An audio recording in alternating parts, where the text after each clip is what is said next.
അപ്പോൾ അപ്പോൾ ആ ഒരു കൾച്ചറിനകത്ത് ഒരു കളക്റ്റീവ് വിസ്ഡം സ്പേസ് ആണ്. അപ്പം we have a lot of infrastructure here. എല്ലാ സ്ഥലത്തും കെട്ടിടങ്ങൾ ഉണ്ടാക്കുന്നുണ്ട്, പക്ഷേ ഹ്യൂമൻ ഇൻഫ്രാസ്ട്രക്ചർ ഇല്ലായ്മയാണ് ഇവിടുത്തെ പ്രശ്നം. അതായത് നമുക്കൊരു സംശയമുണ്ട്, ആരുടെ പോയി ചോദിക്കണമെന്ന് പറയുന്നൊരു നെറ്റ്വർക്ക് ഇല്ല. ഇപ്പം സിലിക്കൺ വാലി എന്നൊക്കെ പറഞ്ഞു കഴിഞ്ഞാൽ അവിടുത്തെ കൾച്ചർ എന്ന് പറയുന്നത് ഓരോ കോഫി ഷോപ്പിലോ ഓരോ സ്ഥലത്തും ഇരുന്ന് ചർച്ച ചെയ്യുന്ന എന്താണ് ആ ഡിസ്കഷനാണ് അവിടുത്തെ കൾച്ചർ എന്ന് പറയുന്നത്. ഇവിടുത്തെ ചർച്ച എന്താണ്, ആ ചർച്ചയെ എങ്ങനെ നമുക്ക് മാറ്റാൻ പറ്റും? എല്ലാവരുടെയും ചർച്ച നമ്മൾ മാറ്റേണ്ട കാര്യമില്ല.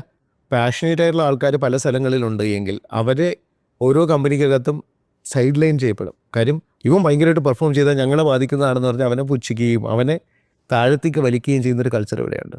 അത്തരം ആൾക്കാരെ ഒരുമിച്ച് കൊണ്ടുവരാനായിട്ടാണ് നമ്മൾ കോഫി DBG എന്ന് തുടങ്ങി, പിന്നീട് ഫയ ആവുന്ന സമയത്താണ് ഫയ പോർട്ടേറ്റി എന്ന് പറഞ്ഞ് തരുവാണ്. ഇപ്പോൾ ഒരു 11 വർഷമായിട്ട് മുടങ്ങാണ്ട് എല്ലാ മാസവും ആദ്യത്തെ ബുധനാഴ്ച കഴിഞ്ഞ ഒരു മാസം എന്ത് നടക്കുന്നു ടെക്നോളജി വേൾഡിൽ നിന്ന് ചർച്ച ചെയ്യും. പിന്നെ ഒരു ട്രെൻഡിങ് ടോപ്പിക്കിനെ കുറിച്ചും നമ്മൾ ചർച്ച ചെയ്യും എന്നുള്ളതാണ്. അപ്പോൾ അങ്ങനെയാണ് കമ്മ്യൂണിറ്റി ബിൽഡ് ചെയ്ത് തുടങ്ങിയത്. ആൻഡ് ഇവൻച്വലി ഒരു 10-30 എഡിഷനൊക്കെ കഴിഞ്ഞ് കഴിഞ്ഞപ്പോൾ NASSCOM actually came and associated with us. അപ്പോൾ ഞങ്ങൾ എന്താ ടോപ്പിക്കെന്ന് തീരുമാനിക്കും. നാസ്കോം ആക്ച്വലി ആ ഏത് സ്പീക്കർ വരണമെന്ന് പറഞ്ഞു കഴിഞ്ഞാൽ അവർ ഫ്ലൈറ്റ് ടിക്കറ്റ് കൊടുക്കും, കൊണ്ടുവരുമെന്ന് പറയുന്ന ഒരു അണ്ടർസ്റ്റാൻഡിങ്ങിലേക്ക് പോവുകയും ചെയ്തു. സോ ദർ ഈസ് നോ അതായത് ഒരു ഒരു എഗ്രിമെൻറ്റോ അങ്ങനത്തെ കാര്യങ്ങൾ. It is about trust, people to people connection and building that human infrastructure across the state. പിന്നെ അത് കൊച്ചിയിലും കാലിക്കറ്റിലും ഒക്കെ എക്സ്പാൻഡായി. അത് ഓരോ മാസവും കഴിഞ്ഞ് വരുന്നവരും കൂടുതൽ ആൾക്കാർ അവിടെ വരുന്നു, പുതിയ കാര്യങ്ങൾ വരുന്നു. അവർക്ക് കാര്യങ്ങൾ എങ്ങനെ പെർസ്പെക്റ്റീവിൽ നോക്കണമെന്ന് മെച്ചപ്പെട്ട രീതിയിലേക്ക് സക്സസ്ഫുൾ ആയിട്ടുള്ള ആൾക്കാർ തിരിച്ച് റെസിപ്രോസിറ്റിയിൽ ഇവിടെ കോൺട്രിബ്യൂട്ട് ചെയ്യാനായിട്ട് അവൈലബിൾ ആവുന്നു. അപ്പോൾ ആ ഒരു കൾച്ചർ ചേഞ്ചാണ് നമ്മൾ കഴിഞ്ഞൊരു 10-12 വർഷമായിട്ട് കമ്മ്യൂണിറ്റി ആക്ടിവിറ്റി എന്നുള്ള രീതിയിൽ ശ്രമിക്കുന്നത്. ആൻഡ് മൈ അൾട്ടിമേറ്റ് എയിം എന്ന് പറയുന്നത് നമ്മുടെ നാട്ടിൽ നിന്നും core technology product globally ship ചെയ്യാൻ കഴിയുന്ന സ്റ്റാർട്ടപ്പുകൾ ഉണ്ടാവുക. ആൻഡ് ഫയ will be one among that.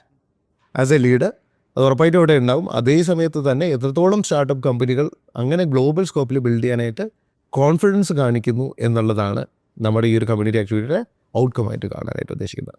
അപ്പോൾ അതിലേക്ക് പ്രിപ്പയർ ചെയ്യാനായിട്ടാണ് നമ്മൾ ശ്രമിക്കേണ്ടത് എന്നുള്ളതാണ്. അപ്പോൾ ആ ഫ്യൂച്ചറിലേക്ക് വരുന്ന സമയത്ത് I do not think that ഇപ്പം ജോബ് ഡിസ്പ്ലേസ്മെൻറ്റ്സിനെ കുറിച്ച് പറയുന്നു. കാര്യം ഈ കാര്യങ്ങളുടെ ജോബ് ഇതിൻ്റെ ആൾക്കാർ ഇപ്പോൾ പറയും, അല്ലെങ്കിൽ ഇപ്പോൾ ഉപയോഗിക്കുന്ന ആൾക്കാർ നിങ്ങളുടെ ജോലി എടുക്കും എന്നൊക്കെ പറയുന്ന രീതിയിലുള്ള കാര്യങ്ങൾ പറയുന്നുണ്ട്. അതിനേക്കാളുപരി നമ്മൾ മനസ്സിലാക്കേണ്ടതെന്ന് പറയുന്നത് context is going to completely change. ഞാനിപ്പോൾ സിംഗുലാരിറ്റി യൂണിവേഴ്സിറ്റിയുടെ ഗ്ലോബലി പല ചാപ്റ്റേഴ്സ് ഉണ്ടെങ്കിൽ അതിനകത്ത് ഇന്ത്യയുടെ ഒരു അംബാസഡർ എന്നുള്ള നിലയ്ക്ക് പറയുകയാണ്. I understand that what is happening around the globe.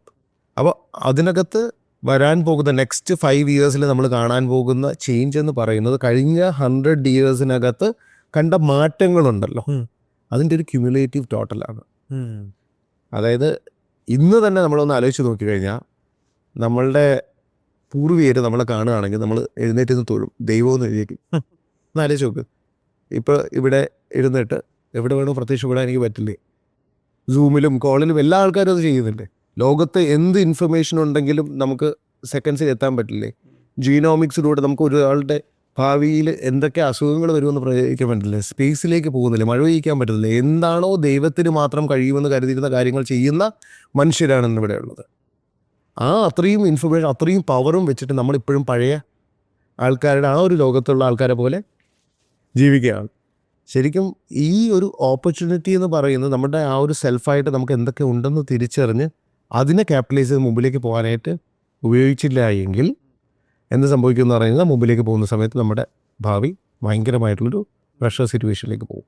കാരണം നേരത്തെ ഞാൻ സർക്കസ് കമ്പനിയുടെ ഉദാഹരണം പറഞ്ഞ പോലെ ഈ സർക്കസ് കമ്പനി പൂട്ടിക്കഴിഞ്ഞാൽ ഈ സിംഹത്തിനെയും പുലിനെയും എല്ലാത്തിനെയും കാട്ടിൽ കൊണ്ട് വിട്ട് കഴിഞ്ഞാൽ എന്ത് സംഭവിക്കും? 10 ദിവസം അത് സർവൈവ് ചെയ്യുമോ? സ്വന്തമായിട്ട് ഇര പിടിക്കാൻ അറിയാത്തത് കൊണ്ട് അവിടുത്തെ നരി പൂച്ച ബാക്കി എന്ത് സാധനം ആരും സ്വന്തമായിട്ട് ഇര പിടിക്കാൻ അറിയായിരിക്കും. പക്ഷേ ഇത് സിംഹമാണെന്ന് പറഞ്ഞിട്ട് കാര്യമില്ല, ഇര പിടിക്കാൻ അറിയില്ല. നമ്മൾ ഈ കുട്ടികളെയും ഇവരെ എല്ലാവരെയും ഡൊമസ്റ്റിക്കേറ്റ് ചെയ്ത് ആ ഒരു സ്കില്ലില്ലാണ്ടാക്കുകയാണ്. സോ ആക്ച്വലി അവരെ അത്തരം സ്ഥലത്തേക്ക് എക്സ്പോസ് ചെയ്ത് കൊടുക്കുക. It is called transferable skills. എവിടെ വേണോ അപ്ലൈ ചെയ്യാൻ പറ്റും, സ്വന്തമായിട്ട് കാര്യങ്ങൾ പഠിക്കാനായിട്ട് ഉള്ള കഴിവ്, ചുറ്റും കൊളാബറേറ്റ് ചെയ്ത് പ്രോബ്ലം സോൾവ് ചെയ്യാനുള്ള കഴിവ്, ഇതൊക്കെയാണ് ഇവിടുത്തെ ആവശ്യം. ഇത് മാത്രം മതി. കാര്യം knowledge and information is freely available and it is getting വിസ്ഡമായിട്ട് നമ്മുടെ കയ്യിലേക്ക് തരുന്ന ChatGPT പോലുള്ള സ്ഥലങ്ങളിൽ ഇന്ന് ഒരു സ്കൂളിൽ പോയ സമയത്ത് കുട്ടികൾ പറയണം ChatGPT ഉപയോഗിക്കരുതെന്ന് പറഞ്ഞു. അത് സിന്നാണ്, ഞങ്ങളുടെ പാപമാണ്, നമ്മുടെ ജീവിതത്തിനെ നശിപ്പിക്കുമെന്ന് പഠിപ്പിച്ചു വെച്ചേക്കുകയാണ് കുട്ടികളെ. ഒന്ന് ആലോചിച്ച് നോക്കുക, ടെക്നോളജി ഇവോൾവ് ചെയ്ത് പോകുന്ന ഓരോ കാലഘട്ടങ്ങളിലും ഇതേ സാധനം ഉണ്ടായിട്ടുണ്ട്. സയൻസിൻ്റെ കാലഘട്ടത്തിൽ നമ്മൾ നോക്കുകയാണെങ്കിൽ അവിടെ സയൻസിനെ കുറിച്ച് പറയും, ഭൂമി ഉരുണ്ടതാണ് പറയുന്ന ആളിനെ ഇത് ചെയ്യുന്ന രീതിയിൽ. ഇവിടെ കേരളത്തിൽ നമ്മുടെ കമ്പ്യൂട്ടറിനെ ബാൻ ചെയ്തിട്ടില്ലേ? അപ്പോൾ ഓരോ കാലഘട്ടത്തിലും ആ ഒരു ടെക്നോളജിയെ അവേഴ്സ് ചെയ്യാൻ, അതിനെ പിടിച്ചു നിർത്താനായിട്ട് അല്ലെങ്കിൽ അത് മോശം പറയാനായിട്ട് ആൾക്കാർ ശ്രമിക്കുന്നുണ്ടാവും. പക്ഷേ നിങ്ങൾക്ക് ഇഷ്ടപ്പെട്ടാലും ഇല്ലെങ്കിലും, നിങ്ങളത് ഉപയോഗിച്ചാലും ഇല്ലെങ്കിലും ഈ മാറ്റം അവിടെ സംഭവിച്ചിരിക്കും. ഈ മാറ്റം നിങ്ങൾ ഫേസ് ചെയ്തേ പറ്റൂ.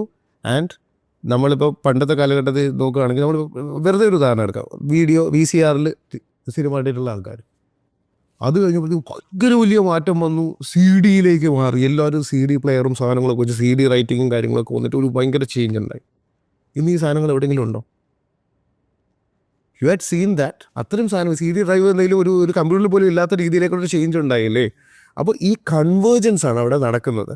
അപ്പോൾ എന്താണ് സംഭവിക്കാനായിട്ട് പോകുന്നതെന്ന് പറയുന്നത്, അന്നത്തെ കാലഘട്ടത്തിൽ ഉണ്ടായ ഒരു ലക്ഷറി ഉണ്ടായിരുന്നു. അതൊരു 10 വർഷം കഴിഞ്ഞോ അല്ലെങ്കിൽ 20 വർഷം കഴിഞ്ഞിട്ട് അടുത്ത സാധനം ഉണ്ടാകും. അടുത്തൊരു 5 വർഷം കഴിഞ്ഞിട്ടായിരിക്കും CD ഇല്ലാണ്ടായത്.